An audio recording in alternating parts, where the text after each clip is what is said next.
ఇప్పుడు పవన్ కళ్యాణ్ ఏమన్నాడు, నరదిష్టి తెలంగాణ వాళ్ళని అన్నారు.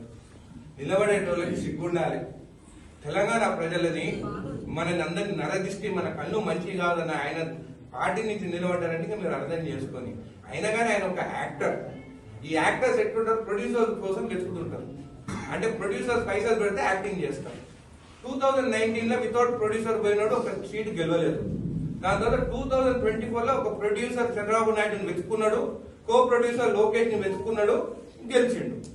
మళ్ళీ ఇప్పుడు ఏం చేసిండు, అక్కడ అయిపోయింది. మంత్లీ ప్యాకేజ్ స్టార్ 1 స్టార్ అని పేరు తెచ్చుకున్నాడు. ఇప్పుడు నాకు అది సరిపోతలేదు, నా కుటుంబం పెద్దది, ఎట్లా అని చెప్తే ఇప్పుడు కొత్త ప్రొడ్యూసర్ ని వెతుకున్నాడు. ఆయన పేరు మోడీ. ఆ మోడీ ప్రొడక్షన్ లో ఇప్పుడు తెలంగాణకు రావాలని అనుకుంటున్నారు. మళ్ళా ఇది హై బడ్జెట్. కొన్నిసార్లు హై బడ్జెట్ 1000 కోట్లు పెట్టినవి కూడా 50 కోట్లు రావు. సో ఈ హై బడ్జెట్ గెలుస్తారా ఓడిపోతారా అనేది ప్రజలు నిర్ణయించాలి.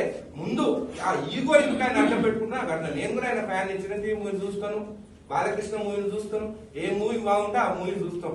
తెలంగాణకి వచ్చిన తర్వాత మళ్ళా ఆంధ్రోల కన్ను మన తెలంగాణ పైన పడ్డది.